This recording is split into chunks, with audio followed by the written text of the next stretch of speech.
écrire dans le chat. Bonjour. Bonjour les coachs.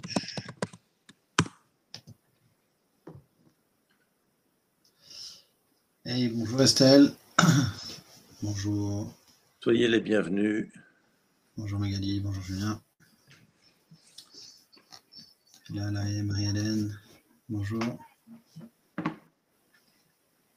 Leïla, Julien. Le nombre de participants est en train d'augmenter, donc on attend un peu avant de commencer. Oui. Mais c'est sympa. Bonjour à tous. Bonjour. Alors. Ok, super. Est-ce que vous voulez bien nous mettre dans le chat si vous nous entendez? En tout cas, en l'occurrence, moi. Et si vous voyez la slide de présentation, yes. Yes, on entend? Ok, c'est bon. Oui, parfaitement, pareil. Ok, super. Et le slide, pareil, hein, ça marche bien. Ok. Le son est bon, slide aussi, impec. Génial. C'est dommage si on parle tout seul, qu'on parle. Oui, si on parle dans le vide. Merci Emmanuel, merci Julien. Là. Bon. Alors, c'est une conférence importante parce que la systémie est primordiale dans le coaching. On va s'en expliquer aussi bien dans le coaching d'équipe, évidemment, mais que dans le coaching individuel, peut-être étonnamment, quoique ça paraît tellement évident également que j'espère qu'on va enfoncer des portes ouvertes de ce point de vue-là. J'espère aussi qu'on vous apportera quelques petits clins d'œil, quelques petites idées supplémentaires pour enrichir votre pratique. Et puis, en fin de ce parcours, on vous racontera un petit peu comment développer votre sens de la systémie, comment vous perfectionner dans cette dimension. Puisque on va développer trois aspects de la question aujourd'hui. Un petit rappel très rapide, très peu théorique, mais quelques principes de systémie, et surtout des exemples d'application pour que ça crée de la valeur pour vous. Et enfin, comment devenir un coach systémique d'équipe, comment devenir un coach systémique tout court, pas forcément que d'équipe, comment devenir un coach systémique dans comment dire, la globalité de l'acception du mot. Alors, d'abord, nous aimerions savoir quel est votre niveau de connaissance du coaching. Pour la plupart, vous êtes coach, mais de la systémie. Certains ont été formés à, je sais pas, l'Oalto, certains ont été formés à l'hypnose ericksonienne, certains ont été formés à la systémie, d'autres pas, d'autres n'en ont juste entendu parler, ont une bonne sensibilité à ça, d'autres le découvrent peut-être. Dites-nous un petit peu. 420 heures, oui, c'est beaucoup. Vous pourriez nous donner des cours? Ok. Julien, très bien, très bien. Palo Alto, découvre, débutant, coach hypnothérapie. Ok, je découvre, sensibilité. Moi, je n'ai jamais eu de cours théoriques sur la systémie. Je n'ai jamais eu le courage de lire un bouquin en entier là-dessus. Par contre, je le pratique depuis 25 ans au quotidien avec les équipes et les individus qui me font l'honneur de me faire confiance parce que la systémie me paraît d'une évidence totale et c'est un truc très futé, très intelligent qui est vraiment important de bien intégrer dans la pratique plutôt que d'en avoir une connaissance théorique universitaire, ce qui n'est jamais inutile, mais ce qui ne sert à rien pour la pratique. Il faut en avoir une compétence pragmatique dans l'action. Merci de vos réponses. Évidemment, ceux qui travaillent sur les constellations, ceux qui ont fait de la PNL, bien évidemment, ça ne parle que de ça, de cybernétique et autres. Tous ceux qui font aussi des soins holistiques, énergétiques et autres, évidemment, font de la systémie sans le savoir, bien souvent.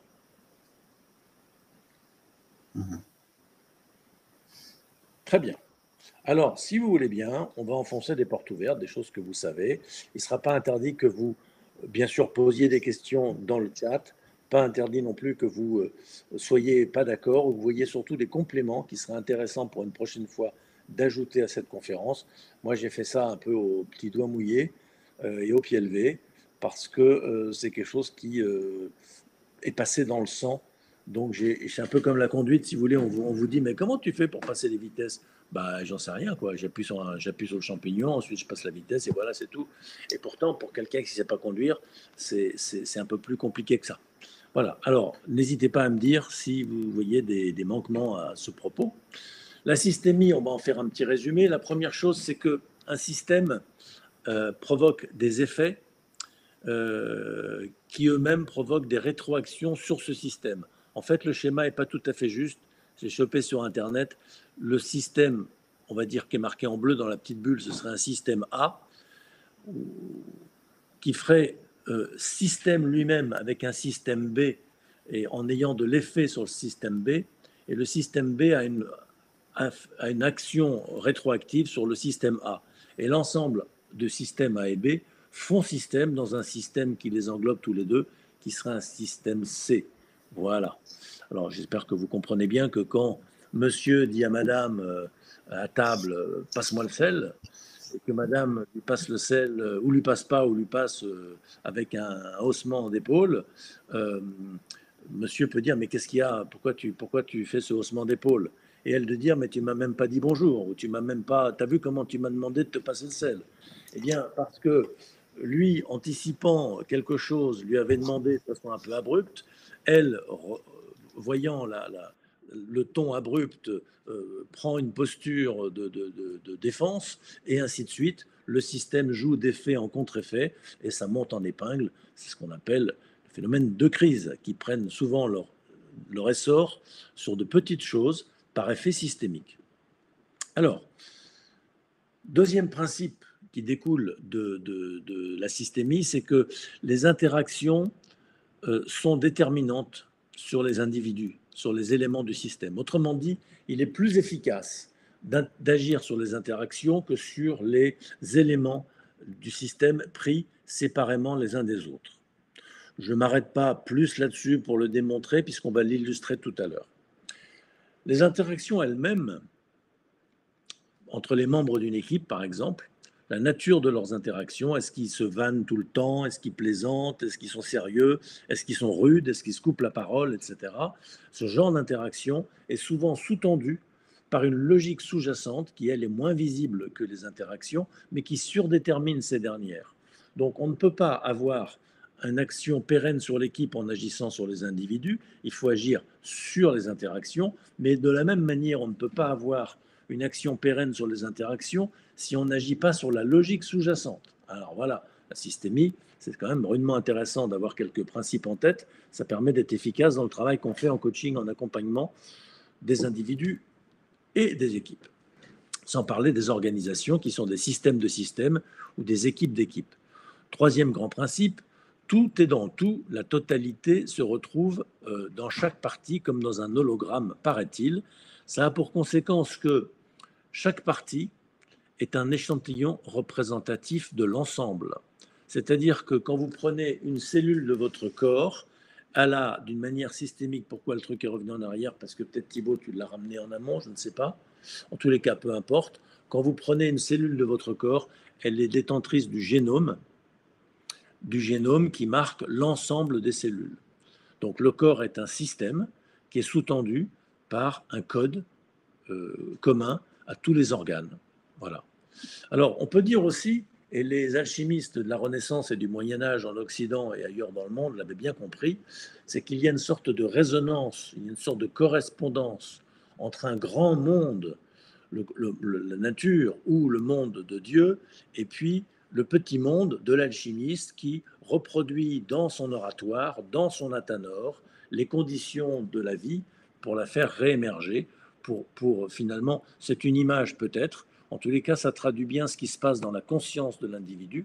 La conscience de l'individu, elle est faite et elle est, comment dire, animée par les mêmes lois que les lois de la conscience collective. Donc c'est intéressant de les connaître pour se mettre en phase.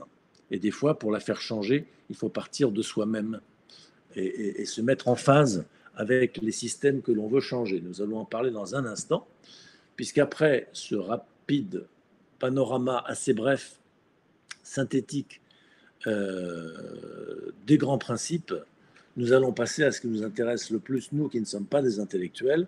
Nous sommes des praticiens, nous sommes des artisans, nous sommes éventuellement des artistes. Ce qui nous intéresse, c'est la manière dont nous allons le mettre en musique, dont nous allons interpréter ces principes. Alors, je vous raconte l'histoire bien célèbre de Palo Alto, qui s'était aperçu dans cette école de thérapie familiale, on s'était aperçu que le traitement des enfants schizophrènes se passait très bien. ils avaient mis en place un truc qui fonctionnait bien. Ils isolaient les enfants dans une sorte, pas d'asile, mais enfin de petit endroit où on pouvait travailler avec eux pendant quelques semaines. Et ils se sont aperçus qu'une fois la cure presque terminée, il était bien normal que la famille rende visite à l'enfant.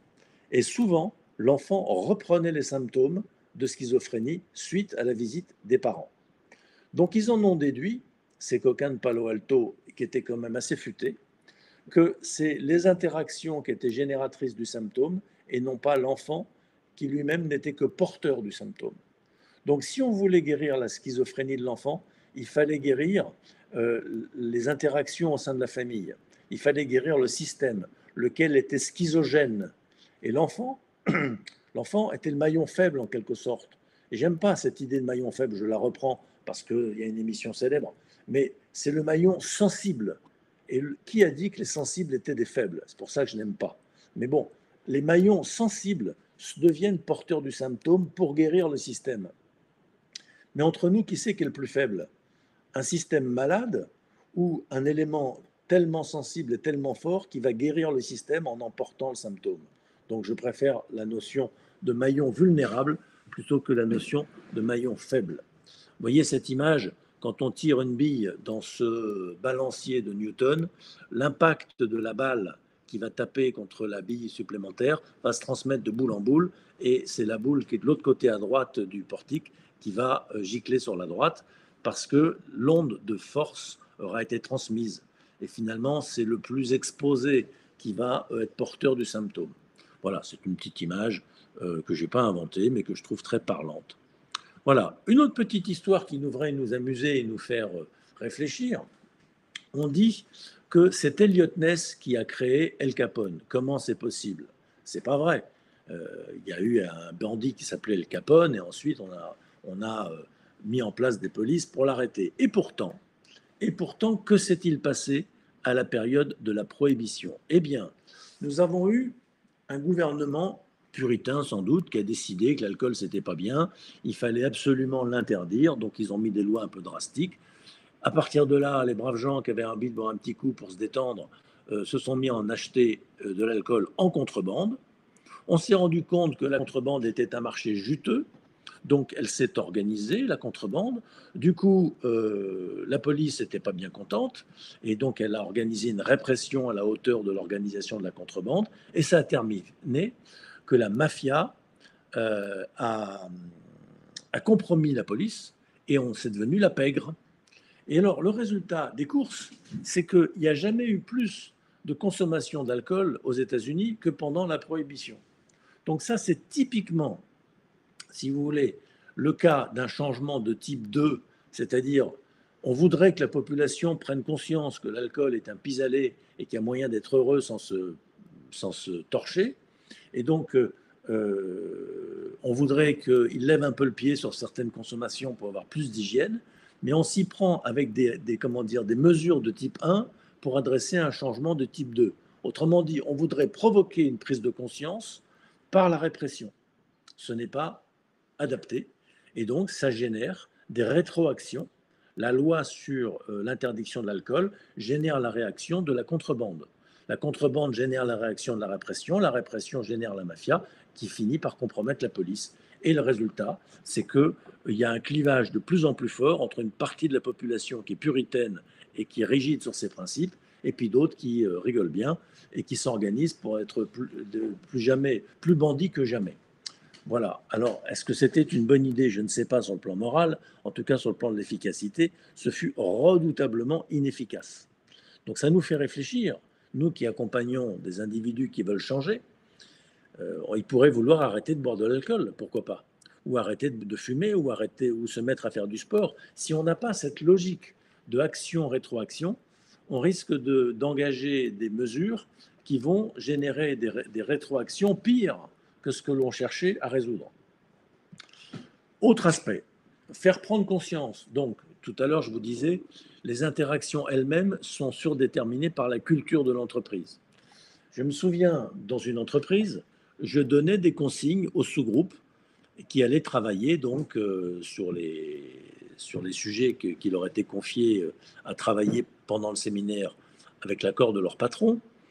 Et je revenais de temps en temps au bout d'un quart d'heure dans les sous-groupes et je m'apercevais qu'aucun groupe n'avait commencé et qui palabrait. Alors je m'intéresse un peu, je m'aperçois que dans le sous-groupe 1, ils discutent de l'opportunité des consignes. Dans le sous-groupe 2, ils se demandent si la question est bien posée. Dans le sous-groupe 3, ils se demandent si la question est pertinente ou si c'est la bonne question. Bon, alors finalement, ils réussissent à faire leur petit exercice, ils reviennent en salle, ils disent on n'a pas eu assez de temps. Tu parles, ils avaient passé sur les 40 minutes, 25 minutes à discuter des consignes, plutôt qu'à répondre aux consignes. Donc, une fois, je le remarque, mais je n'en fais rien. Un peu plus tard, après la pause, de nouveau une séquence de workshop où de nouveau le même phénomène se produit. Alors, ce qui est intéressant, c'est qu'on n'est pas, quand on n'est pas des consultants mais des coachs, c'est qu'on prend notre plus grande position d'impertinence et position basse pour questionner le groupe sur tiens, c'est intéressant, ça fait 2 fois qu'il vous manque du temps. Pourtant, cette question, elle demande plus de 40 minutes ou moins. Alors, ils disent ben non, 40 minutes, ça devrait aller. Mais qu'est-ce qui vous arrive alors? Pourquoi vous n'avez pas le temps de traiter le sujet? Et ce, dans tous les groupes, et ce 2 fois de suite. Est-ce que c'est l'hôtel? Est-ce que c'est le café? Est-ce que c'est quoi? Alors ils disent non, non, non, on ne sait pas, on ne comprend pas, effectivement. Et moi, je me suis permis de passer dans les groupes et j'ai observé que vous challengiez les. Ah oui, mais c'est normal, on fait toujours ça. Voilà. Alors là, c'est dans la culture de cette équipe. Il faudrait comprendre pourquoi ils font ça.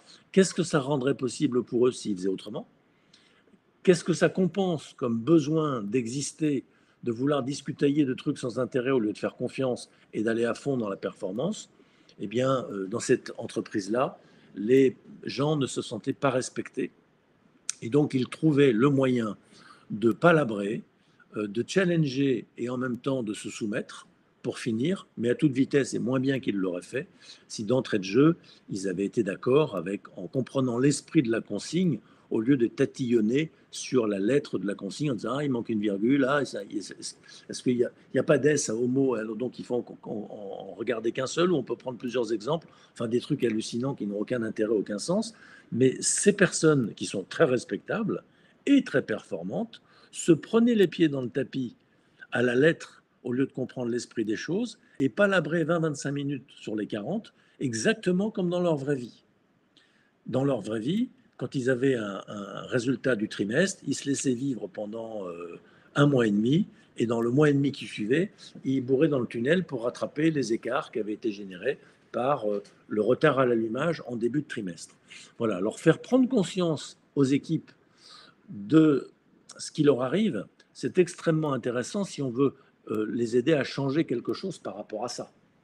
Il va falloir remonter jusqu'aux croyances et même aux métacroyances parce que ce sont celles qui déterminent les comportements observés. Voilà, ce petit schéma est sympathique, ça montre qu'il y a des problèmes qui produisent des effets, lesquels sont générés par des causes racines. Et les effets, finalement, renforcent les causes racines, pour finir.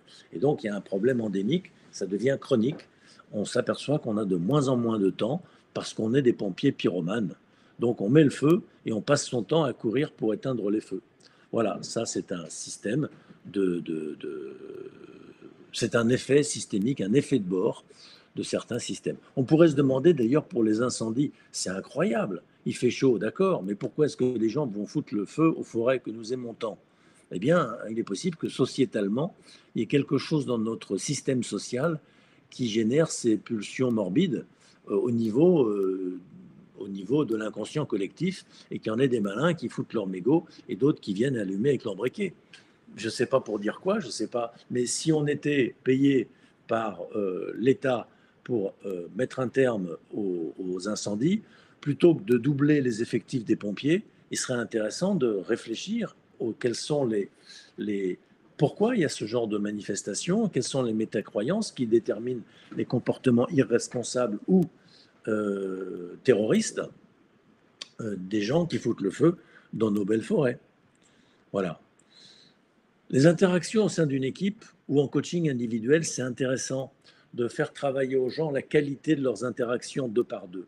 Évidemment, le coaching d'équipe, ce n'est pas que travailler les binômes, mais c'est aussi travailler les binômes. Si vous voulez, un collier a la résistance de son maillon le plus faible, c'est-à-dire de l'interaction la plus faible. On sait que si quelqu'un est beaucoup en interaction avec tous ses collègues, quand il y aura une difficulté, il tiendra bon. Et les interactions seront riches, multiples, variées, résistantes, parce que l'énergie circule beaucoup. Si par contre vous avez un membre ankylosé dans lequel il y a peu de sang qui irrigue le bout des doigts, et ben dès qu'il fera froid, c'est ce membre-là qui va geler le premier. Et dès qu'il y aura de la tension dans les tuyaux, dès qu'il y aura des problèmes à cause de l'intensité de la charge de travail, c'est les gens les plus isolés qui vont craquer en premier. Mais comme ils sont isolés, on ne le saura pas, et donc ils vont craquer grave, parce que les petites craquelures, on ne les aura pas vues. Voilà, donc c'est très intéressant, même si l'équipe, un travail de cohésion d'équipe, ce n'est pas un travail sur les personnes, ni uniquement sur les interactions, c'est quand même intéressant de travailler les interactions, et notamment les binômes. En coaching, on fait travailler les gens en marchant deux par deux, pour se poser la question, comment est-ce qu'on peut coopérer mieux? Qu'est-ce que j'apprécie chez toi? Qu'est-ce que tu apprécies chez moi? Comment on pourrait être plus en synergie tous les deux? Quelle résolution on va prendre sans forcément le dire aux autres? Mais en tout cas, nous, on décide de coopérer mieux comme ci, comme ça et comme ça. Voilà. Puis ensuite, on change les binômes et puis on rechange les binômes, puis on rechange les binômes. Et au travers de 2 ou 3 heures de travail, eh bien, on a optimisé les interrelations entre chaque personne et 3 autres collègues, ce qui rend la circulation d'énergie très fluide dans l'équipe. Un facteur de, je me permets, Paul, un facteur de succès à ça, parce que j'ai accompagné Paul sur de nombreux séminaires, et un facteur de succès de ce travail-là en binôme, c'est le temps accordé. C'est se donner du temps pour faire ces binômes-là et pour faire ce travail-là. Le temps va permettre de rentrer en profondeur dans les choses. Et c'est un point extrêmement important. Oui, merci Thibault. C'est comme toutes les interventions qu'on a, des fois on manque de confiance en ce qu'on propose, alors on le propose du bout des doigts, ou ce qu'on dit, on le dit vite fait, bien fait, mal fait finalement, alors qu'en prenant le temps, en soulignant comme il faut, les gens percolent et là ils se disent « Ah ouais, c'était génial cette séance où on a marché, on s'est rendu compte qu'on ne se connaissait pas si bien que ça. » Et même machin que je connais depuis 20 ans, eh bien on s'était jamais dit ce qu'on s'est dit là aujourd'hui, parce que il y avait les murs capitonés, parce qu'il y avait le petit café qui va bien, parce que je sais pas quoi, il y avait les coachs qui étaient là, qui nous accompagnaient. Vous savez, quand vous jouez au tennis tout seul ou quand vous jouez au tennis devant un public, vous jouez pas de la même manière. Eh bien, la présence d'accompagnateurs va modifier les comportements. Et le fait de savoir que pendant que je travaille mon binôme avec Thibault, mes autres collègues travaillent leur binôme entre eux, eh bien, nous allons mieux travailler notre binôme parce qu'on est pris dans une dynamique collective. Pour un coaching individuel, c'est pareil. C'est extrêmement précieux de faire travailler un client sur ses interrelations entre son monde professionnel et son monde privé. Au sein de son monde professionnel, son équipe, ses pairs et sa hiérarchie. Voilà, toujours mettre en relation des systèmes avec des systèmes et toujours travailler les interactions. Donc, celui-là, quels sont ses besoins? À ton avis, c'est quoi ses enjeux? Quelles sont ses priorités? Comment tu peux être une opportunité pour lui? Quelle valeur tu vas créer pour elle? Finalement, comment tu vas gérer l'alliance de travail avec un tel et un tel? Voilà, des bonnes questions à poser en coaching individuel parce que ça va renforcer l'empathie, ça va renforcer le lien et donc le lobbying. La personne va avoir beaucoup plus de facilité à faire son marketing interne quand ensuite elle aura, grâce à votre accompagnement, développé des relations fortes. Alors, je vais un peu vite aujourd'hui, parce que ici, on n'est pas en formation, on est dans une conférence un peu panoramique, où en plus, vous ne pouvez pas forcément interagir de façon très vivante, puisqu'il n'y a que le chat. Néanmoins, si vous souhaitez en savoir plus, on peut travailler en supervision, on peut travailler, vous pouvez venir à nos formations, et puis des formations sur la systémie, ça ne manque pas. Nous, ici, c'est une sorte de lobbying qu'on fait nous-mêmes avec notre réseau, en vous partageant quelques apports clin d'œil, à vous de faire le travail, de creuser. On a enregistré des vidéos parfois où on explique plus. Il y a des articles sur nos sites qui développent tout ça, et puis il y a de très bons bouquins écrits par d'autres gens que nous qui développent ça à fond. Alors, je me permets, il y a 3 questions. Enfin, la première, c'était juste un point de clarification sur c'est quoi une métacroyance, très rapidement. Tu veux répondre? La croyance ressource, la croyance profonde, j'ai envie de dire. Oui, la croyance racine. C'est la croyance qui surdétermine les autres croyances. Voilà. Il y a David qui nous dit sur le travail du relationnel, qui nous pose la question ou qui nous dit que ça impose une certaine stabilité des effectifs. C'est vrai. Ce travail de réseau, évidemment. Si ça change toutes les semaines, c'est compliqué de... Et puis Jean qui nous dit que comment est-ce qu'on valide la pérennité des actions de coaching, sachant que l'environnement de coaching est différent et moins prégnant que le système de l'entreprise. Quelque part, le système coaching versus le système de l'entreprise. Comment mettre ça en relation? Alors, ça nous emmènerait loin si on devait traiter ce sujet vraiment à fond. Ce qu'on peut dire, c'est que le problème de l'évaluation des actions d'accompagnement est un sujet un peu chaud, hein. Le problème du ROI, du Return on Investment, comment est-ce que cet accompagnement à 5 ou 10 000 balles crée de la valeur comment dire, en correspondance avec cet investissement? C'est pas facile de le chiffrer. C'est même pas tellement facile de le qualifier. Mais comme vous le savez, il y a des entretiens tripartites dans lesquels on fixe des objectifs qui sont des targets à atteindre. Et normalement, au départ, on s'est dit, si les targets 1, 2, 3, 4, 5 sont bien atteints d'ici 6 mois grâce à ce coaching individuel, alors le coaching, on estime qu'il aura été productif, fécond et largement rentable. C'est bien ça, mesdames, messieurs? Quand les gens répondent, ah oui, ça, ce sera très rentable si on a ça. Bon, ben voilà. Donc ensuite, il n'y a plus qu'à regarder si on a atteint les targets ou pas.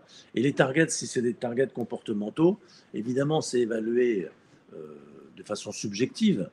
Ça peut aussi être évalué de façon objective, comme on le sait, avec des 360, avec comment dire, des climats, des enquêtes de climat et autres, pour voir s'il y a eu des effets sur...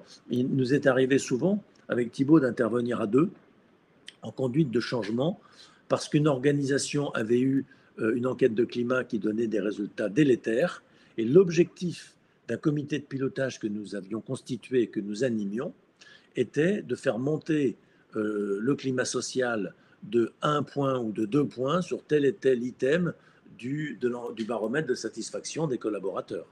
Voilà.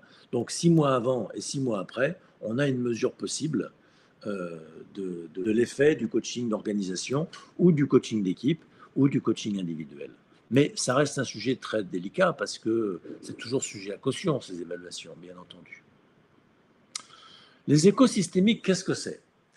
Le petit bonhomme qui dit ohé va entendre par la paroi de la montagne un ohé en retour.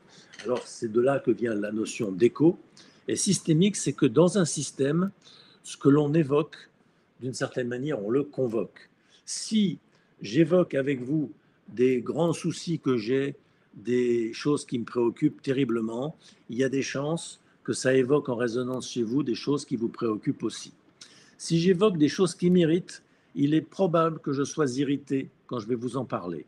Et le fait que je sois irrité va peut-être être irritant, ou peut-être que vous allez m'énerver, alors même que vous n'y êtes pour rien, simplement parce que j'évoque quelque chose qui m'énerve. Et je vais finir par confondre ce qui m'énerve avec la situation de notre ici et maintenant dans lequel nous parlons de cette chose énervante. Autrement dit, ce que l'on évoque, on le convoque.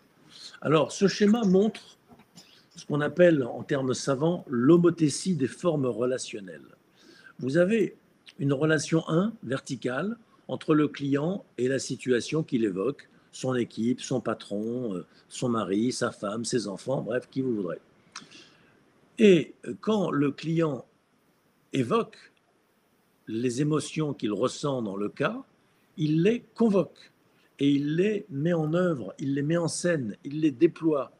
Et où? Eh bien, dans l'ici et maintenant.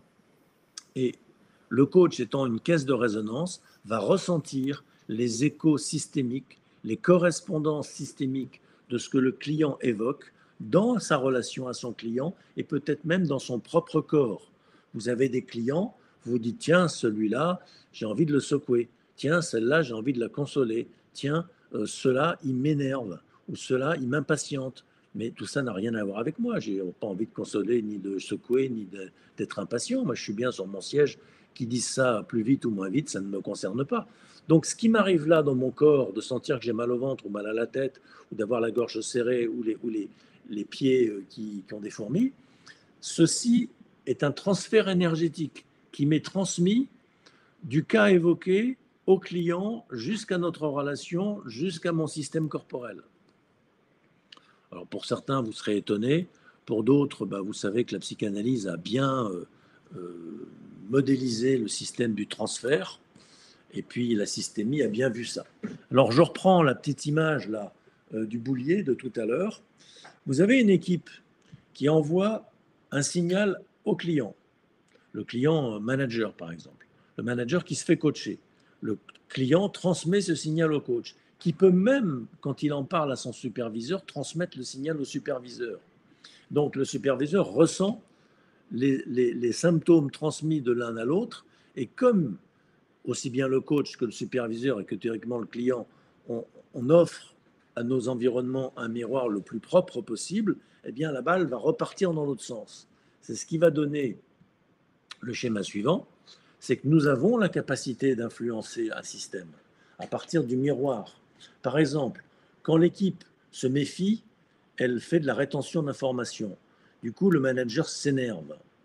Et quand il s'énerve, l'équipe rentre sa tête dans sa coquille, dans sa carapace. Et là, le manager dit, ils sont mous, ils sont pas créatifs, ils prennent pas d'initiative, ils m'énervent. Bon. Et il transmet ça au coach, lequel pourrait évidemment avoir peur du client, ou bien s'énerver, ou bien énerver le client. Au lieu de ça, les coachs que nous sommes vont identifier que ces réflexes nous sont transmis par le client, parce que ce qu'il évoque, il est en train de le convoquer, et ce qu'il convoque, on est en train de le ressentir, et nous n'allons pas réagir, nous allons répondre.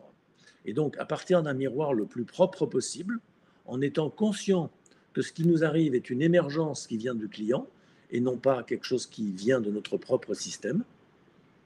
Alors pour ça, il faut de la lucidité, évidemment, il faut un petit peu de travail sur soi, il faut avoir l'habitude de méditer, de voir passer les pensées sans partir avec, il faut un peu de rappel de soi, comme on disait dans les groupes Gurdjieff, paraît-il, c'est-à-dire que l'attention est divisée en deux, l'attention du coach est portée sur le client, non seulement sur ce qu'il dit, mais également sur ce qu'il ne dit pas, mais également elle est portée sur les ressentis du coach. Et il peut comparer ce que dit le client avec ce qu'il ne dit pas, et il peut comparer cet ensemble avec ce que lui ressent.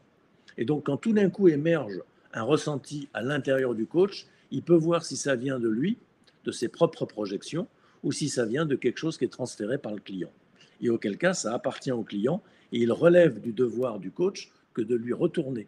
Mais pas de lui retourner en lui en faisant le reproche, ou en étant plaintif, ou en étant peureux, simplement de lui dire, ben moi, si j'étais votre équipe, je crois que ça me ferait peur à moi aussi. Parce que là, la façon dont vous m'en parlez, déjà, je suis impressionné. Alors, vous ne me faites pas peur, parce que j'ai confiance en vous et que notre relation est très bonne. On jouit tous les deux d'une très très bonne alliance depuis 4-5 séances qu'on vit ensemble. Mais là, franchement, je me mets à leur place et rien qu'en étant à la mienne, je suis impressionné. Voilà. Quand on fait ça, on renvoie un miroir au client, non pas qu'on lui reproche de faire ce qu'il fait, mais on lui montre l'effet de ce qu'il fait sur quelqu'un qui est neutre. Et alors, il peut en déduire l'effet ô combien plus fort sur quelqu'un qui n'est pas neutre. Voilà, une application du coaching systémique. On va utiliser les écosystémiques pour aider notre client à prendre conscience de l'effet et de la rétroaction qu'il génère. Je fais une petite pause pour vérifier. Thibaut, tout va bien? Il n'y a pas de vilaine question auxquelles on n'aurait pas répondu? Alors, pas pour le moment. Il y a David qui, lorsqu'on parlait des interactions, nous parlait du triangle de Karpman, sur on reçoit, on devient. Et puis, peut-être une question ou un point sur dans quelle mesure, comment est-ce qu'on combine ça avec l'alliance qu'on a avec le client. David parlait de limite de l'alliance.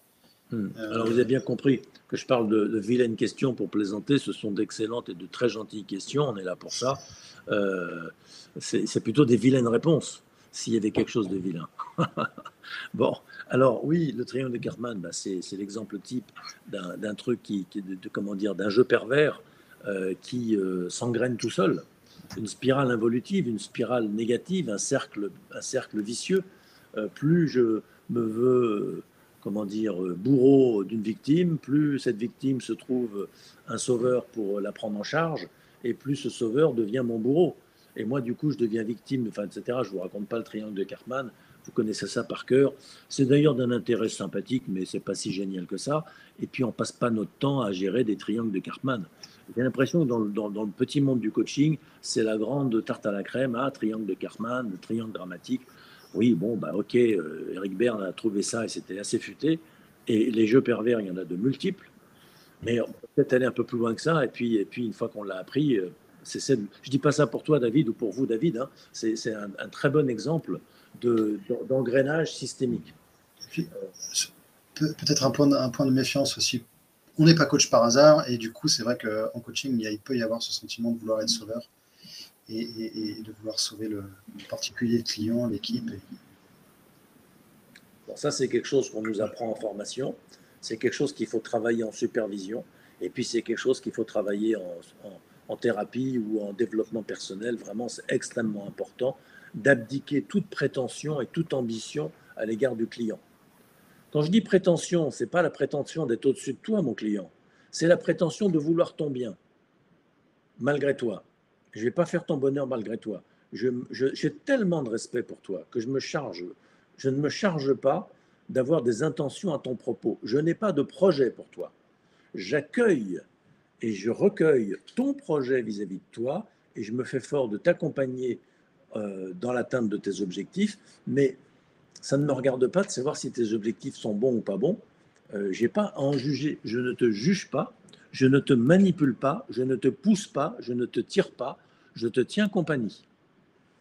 Et on part du principe que cet accompagnement est en soi catalyseur de la responsabilité du client.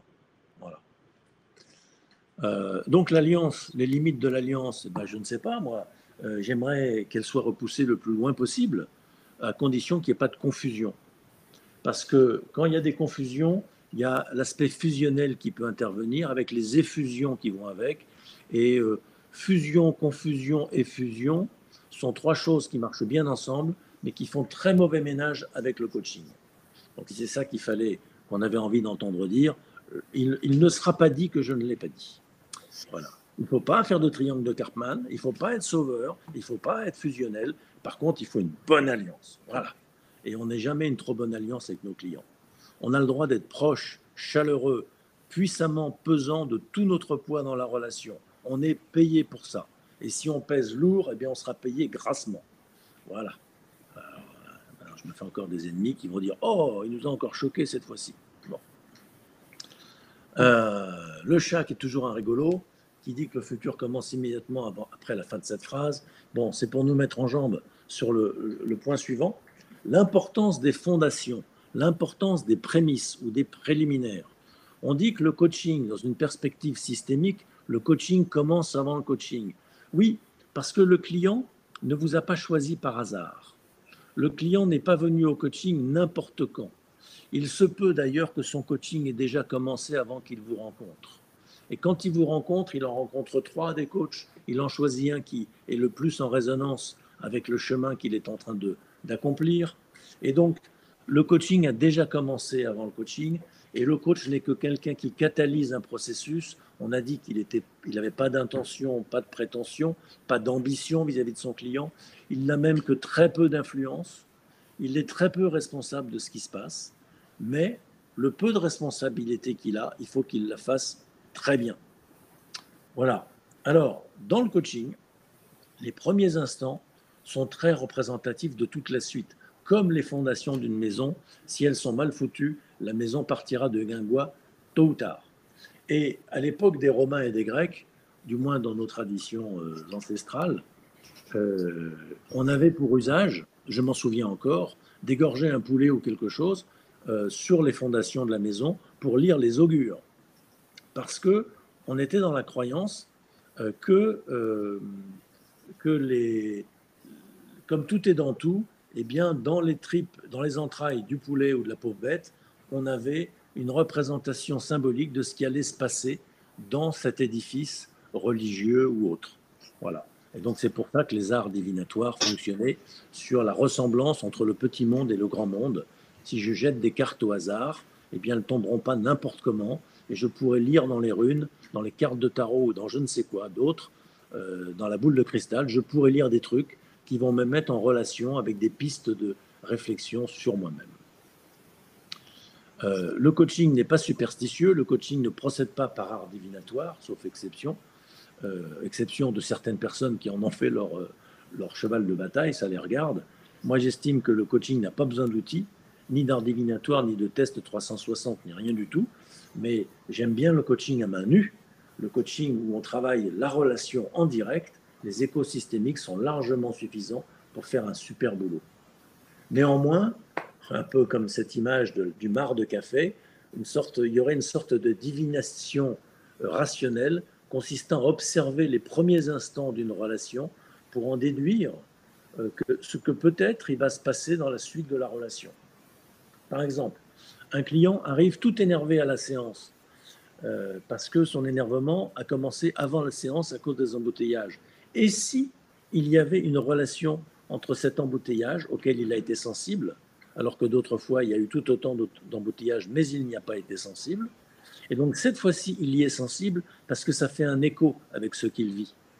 Donc en regardant la forme que prennent les débuts, eh bien on verra la forme que prendra la suite bien souvent.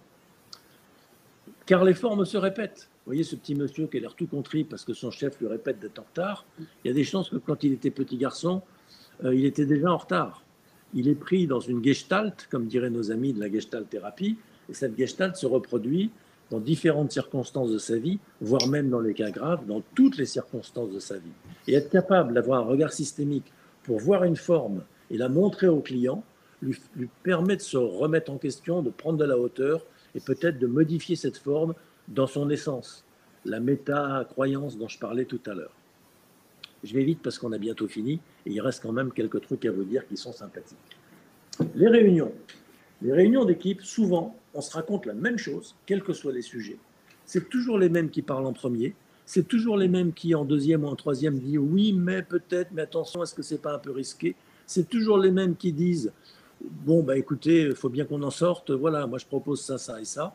Voilà, quels que soient les sujets, quel que soit le contenant, tout ce qu'on met dedans va prendre la forme du contenant, que ce soit de l'eau, du thé ou du vin. Eh bien, si on veut changer la forme du contenu, il va falloir changer la forme du contenant. Ça, c'est une des conséquences des lois systémiques d'interaction entre processus et contenu, entre contenant et contenu. Je m'adresse à des gens intelligents qui me comprennent au quart de tour, des gens qui ont une expérience de dingue et qui voient exactement ce que je veux dire, parce qu'ils ont vécu 10 000 fois cette situation de coaching d'équipe et de coaching individuel. Nous en sommes parfaitement convaincus, c'est pour ça qu'on se permet d'avancer à toute barzingue et de vous dire plein de choses très riches, parce que tôt ou tard, ça va faire écho pour vous, si ça n'a pas déjà fait écho. Alors, je disais tout à l'heure, le gars qui est énervé à cause des embouteillages. Éventuellement, il y a du bruit dans la rue pendant la séance. Éventuellement, il y a eu une confusion sur la date du rendez-vous. Eh bien, tout ça, ce sont des éléments extérieurs au coaching, on est d'accord, qui sont comme du bruit autour, mais ce n'est pas un hasard. Alors, est-ce que c'est un signe? Je n'en sais rien. Nous, ici, on n'est pas des théoriciens ni des mystiques, et encore moins des dogmatiques, on est des pragmatiques. On va utiliser ce genre d'éléments qui sont en écho dans la mesure où il y aurait peut-être une résonance. Et en aucun cas, au prétexte de systémie, on va dire au client, ta confusion sur la date du rendez-vous, c'est exactement le même problème que la confusion que tu as avec ton équipe. Parce que alors là, on serait en position haute, on serait en train de lui asséner une sorte de reproche ou de critique ou de conseil, et ça, très peu, pas de ça chez nous. En coaching, on est en position basse. Si on croit voir du bout des doigts, sur la pointe des pieds, une sorte de relation, on va le présenter comme une hypothèse en disant « Tiens, c'est amusant, cette confusion qu'il y a eu par 2 fois sur nos dates de rendez-vous. Est-ce que vous verriez un lien éventuellement? Quel lien verriez-vous s'il y en avait un avec ce qui vous arrive dans la situation avec votre patron là ?» Bon, voilà. Et peut-être le client va dire bah, aucun lien, aucun rapport. Ok, très bien, on avance. Ou alors il va dire oh oui, effectivement, je vois le lien. Bon, et alors ça ne veut pas dire qu'il y en avait un parce qu'il l'a vu, ça ne veut pas dire qu'il n'y en a pas parce qu'il ne l'a pas vu. Mais nous, on s'en fout, on ne cherche pas à savoir la vérité. On cherche à faire miroir à notre client pour qu'il réfléchisse et qu'il se voit en miroir grâce au recul que nos questions lui confèrent. Voilà. Ça va toujours, Thibaut? Impeccable. Juste un point de temps. Eh bien, c'est bon. Du coup, moi, j'ai la charge, je vais vous parler rapidement, puisque le temps passe. Ah ouais. Comment est-ce qu'on fait tout ça, en fait? Comment est-ce qu'on devient un coach systémique d'équipe? Comment on voit la systémie? Comment on l'utilise pour la transformation de l'équipe et du client? Et en fait, l'idée, tout simplement, c'est que tout ça, eh ben, ça s'apprend. Alors, nous, on propose cet enseignement dans notre école de coaching qui a formé plus de 200 coachs depuis 6 ans. On a un club aussi, où il y a plus de 40 clubs, 40 personnes, pardon. On a une université annuelle, et petite réclame au passage, cette année, c'est début septembre, et la thématique, c'est le flow et la grâce. Coacher dans un état de grâce, et comment est-ce qu'on accède à cet état de grâce? Voilà, si vous voulez des renseignements, prenez rendez-vous. On a évidemment RNCP, Calliope, etc. C'est pas tellement le sujet. Il y avait cette idée de se dire que pour nous, peut-être en parallèle avec d'autres, Paul, si tu veux bien couper ton micro, s'il te plaît. Je t'en prie.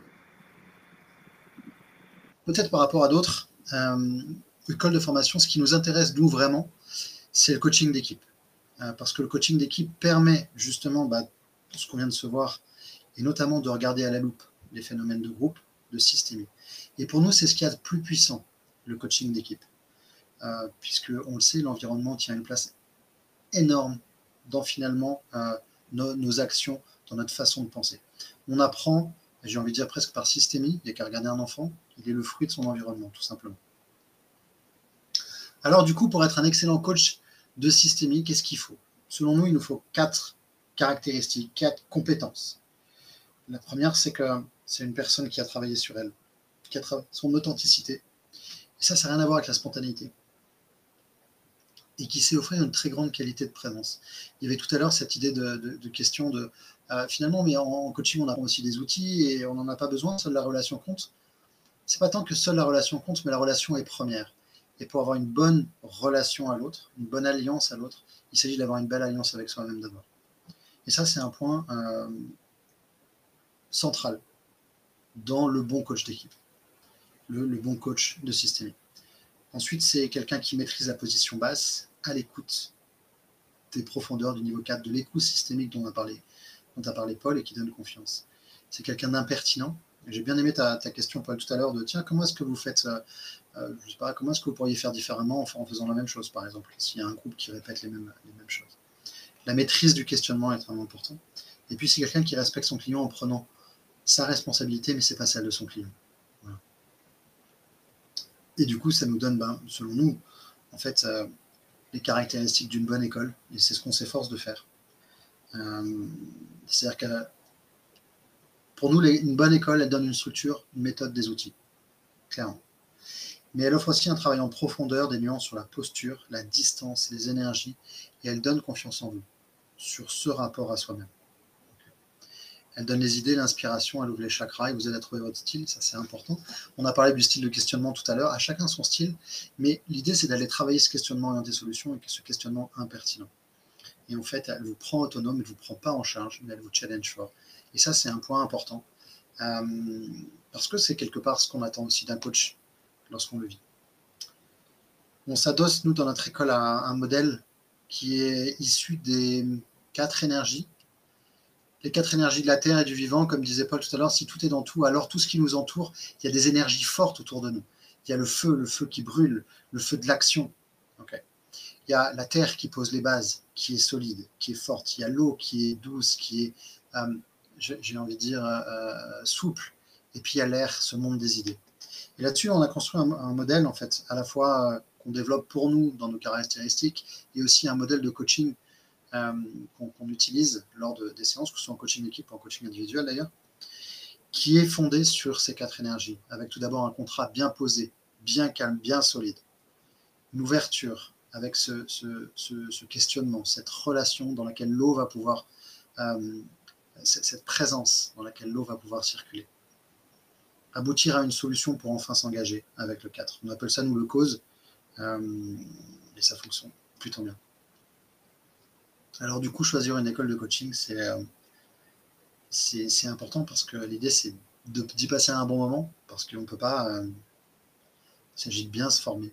Et donc, il s'agit de passer un bon moment, et ça en Seattle, c'est sûr. Mais c'est aussi une école exigeante qui va vous permettre de travailler sur vous et de vous sentir en confiance, à la fois dans l'apprentissage et à la fois dans votre métier de coach. L'idée pour nous, c'est lorsqu'on forme des coachs, c'est que l'on forme des coachs. Et alors, on avait fait une autre présentation sur c'est quoi les secrets le secret numéro 1 d'une école de coaching. Et selon nous, le secret d'une bonne école de coaching, c'est qu'elle ne prend pas tout le monde. Et parce que nous, ce qu'on veut, c'est des coachs. Merci Philippe. Et puis c'est important de bien choisir son école de coaching parce qu'il y a des questions qui se posent. Est-ce qu'elle est dogmatique, prétentieuse, trop intello, trop théorique? Vas-y Paul.